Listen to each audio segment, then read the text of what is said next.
Hey everyone. So I want to just cover this really briefly because it feels like this is an interesting discussion. And at some point, what I'd like to do is have the person who asked it on stream, discuss it with them and Zena when Zena's feeling better. So we're just going to do a very short discussion on this topic. The question was, I know you've alluded to this before. Forgive me if you talk about it more in depth somewhere. I don't think we have. But it would be cool to hear your full thoughts on the ethical and practical dimensions of being a content creator, public figure, and a professional helper / therapist at the same time. Sometimes I'm thinking about more and more as I'm moving through my degree, namely how do you manage public image and its relationship to trust, confidentiality, and the impact on your views and general vibe, etc. So much energy was given to Zena that they spirit bombed. They could just fucking take out Frieza. So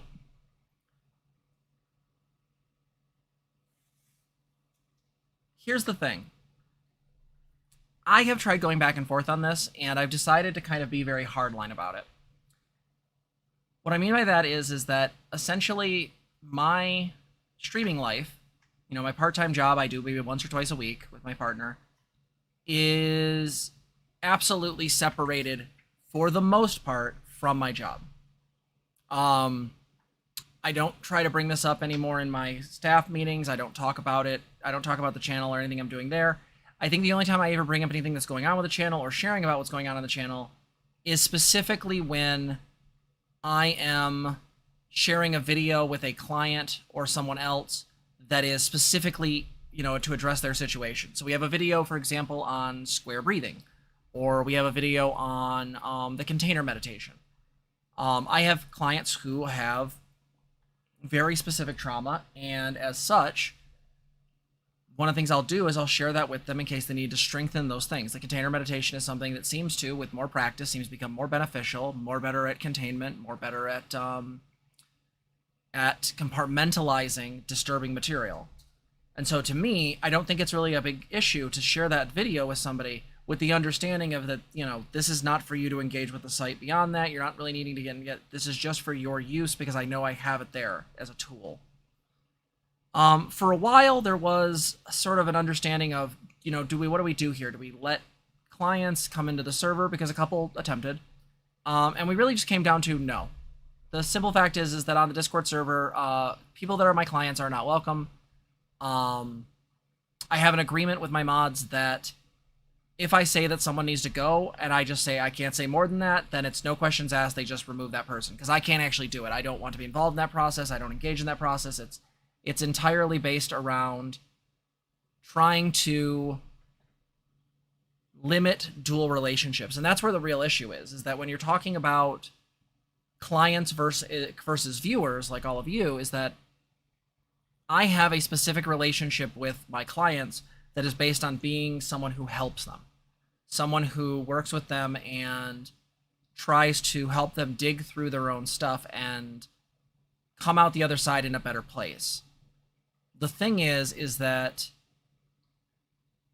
I can't really have that relationship with viewers.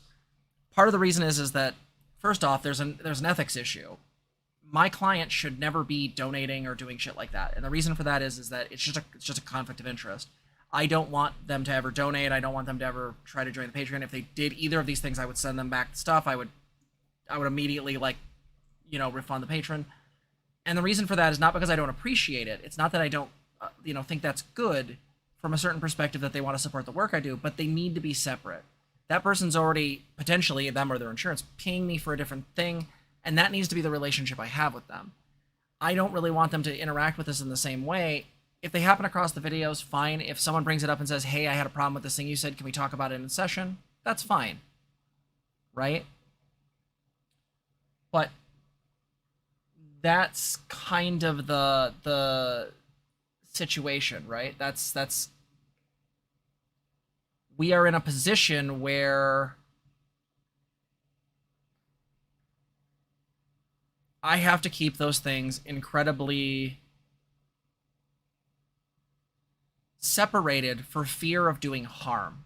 So first and foremost, there's the harm to the client, right? So like, I don't want my clients to ever feel compelled to do anything for this channel. They should never do that. Should never feel anything. They should never want to ever do it. If I found out one of them, I would talk to them about it and do this. When I found out a couple were on the server, I talked to them and I banned them and it was fine. Right after doing that stuff. But the point is that like I don't want to ever feel them to feel coerced or pushed by the relationship we have to do that. Now, it's not that I don't appreciate the thought, but it's just that dual relationships are a problem. The issue is that, and I've used this term before, dual relationships refer to one of the reasons why therapists cannot be friends with their clients or pursue somebody who's a client or anything like that.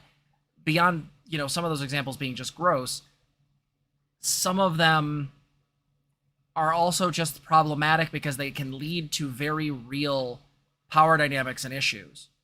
The reason I can't see friends or family or partners as clients is because the previous relationship I would have with them, or in the case if I was their therapist first, could lead to power dynamics because I could easily switch hats depending on what's going on, right? This is why therapists really can't have any kind of personal relationship with their clients. That's not to say we don't have one with them. We do have a kind of relationship, which is usually referred to as the therapeutic relationship or the therapeutic alliance, but that's very different than, say, a personal relationship, right? Chris said in chat, I would feel the same about interacting with students outside of a university context while they're actively students. Yeah, exactly. Because the power dynamics are there. The problem is that there's a likelihood or a possibility of abuse. That is, let's say a professor, I'll use Chris's example. So if I am, let's say a professor, and I am talking and hanging out with a student, and the student starts giving me shit or just starts acting in a way that I find problematic or whatnot, I can pull rank and suddenly switch roles. No longer am I in the role of being their friend, I'm now in the role of being their professor. And that's where dual relationships get gross, is because you can essentially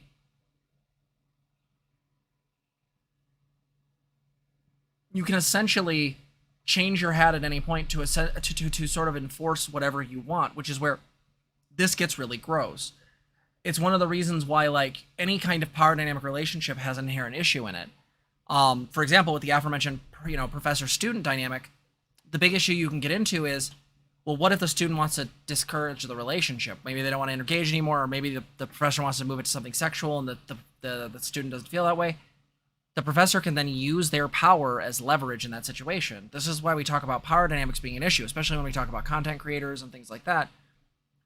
I need to avoid those dual relationships. And so to some degree, there are provisions for some examples that are outside of that, but they're very specific. The one that always comes to mind is, let's say you live in a town of no more than a couple hundred. If you're the therapist and you are, going out to the grocery store to buy some food, the reality is you're going to run into clients and you're going to have to figure out how to interact with them, because especially in a small town, everybody knows each other. And so the problem is that there's a difference between those kind of small communities. For example, there have been people who have joined other servers I've had that weren't monetized. They were just, social groups that happen to be in the same area. I just avoid talking to them. I don't really engage with them at all, and I don't ever mention that I know them or that they're a client. But when it comes to specifically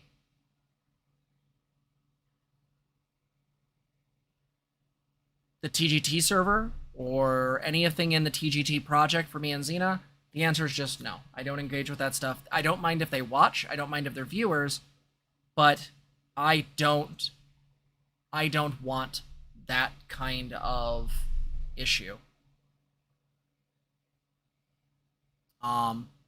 Because A, it will potentially harm the client, and B, it will potentially harm me and my life and my license and those things. So I don't want that. So there's the first part of that question. So the idea of like those dual relationships, how do you handle them? I just put a straight line through them.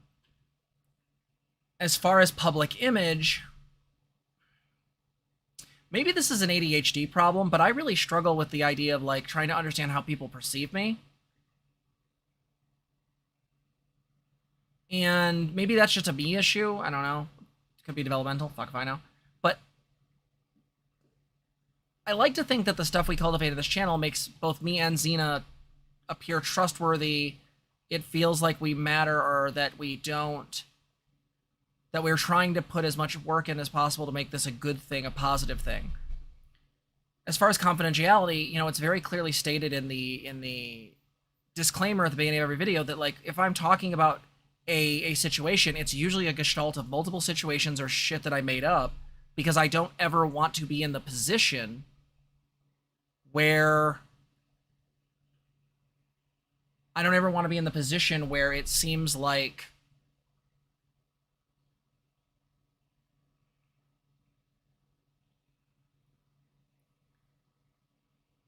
what was I going to say? I lost my train of thought. Sorry.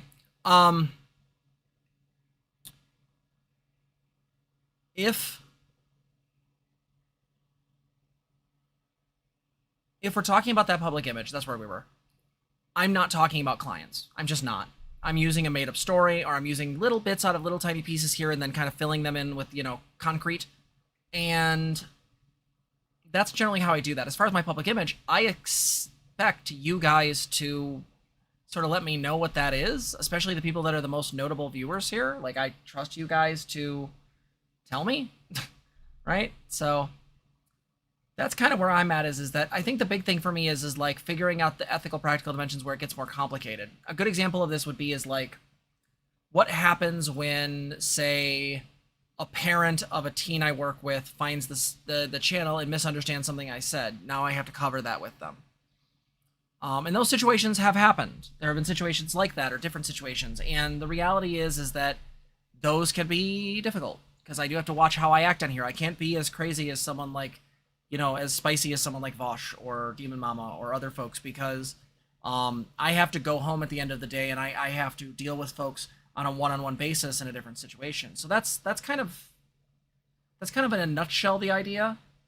What I'd like to do is get the person who asked this question, Quinn, and have her on stream at some point. And I want to talk about this more in depth with Zena here, but I wanted to just bring this up as a side thing.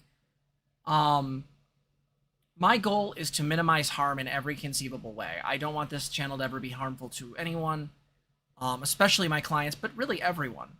As much as I do critique certain individuals, or me and Zena will make very firm critiques against certain situations, the reality of it is that we try to, at all cases,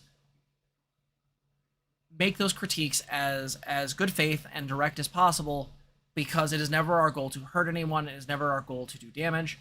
It is never our goal to create problems. Now, as the last part of that thing is just the impact on views, I mean, I don't know. There could be an argument made that because we don't necessarily have as spicy of takes, or maybe we're not doing this professionally, that maybe that does hurt our views, but that's okay. I would rather grow slowly and get to a place where we've built up the community that we want, rather than kind of go for speed. We're already doing really well compared to certain folks. Certain folks, I've seen their numbers from, number of days going, and we're doing okay, right? So, by the way, if you haven't liked or subscribed yet, you should do that. You should totally like and subscribe. I see 23 per viewers. I only see 19 likes. People should get on that shit. But with that said, I'll leave this one here, but we can talk more about it more in depth at another time. And yeah, so yeah, thank you for watching. Hey everybody, thank you so much for watching. If you like this video, please like, comment, and subscribe. You can also ring the bell if you want to be notified of our videos. If you want to help the channel, you can donate at streamlabs.com/transgirltherapist/tip. You also can become a patron at patreon.com/transgirltherapist. For as low as $3, you can support our channel. Thanks for watching.